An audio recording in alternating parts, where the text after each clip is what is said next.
زبور نمبر 15 درست تلفظ کے ساتھ۔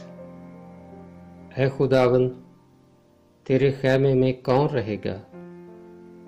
تیرے کوہ مقدس پر کون سکونت کرے گا؟ وہ جو راستی سے چلتا اور صداقت کا کام کرتا اور دل سے سچ بولتا ہے،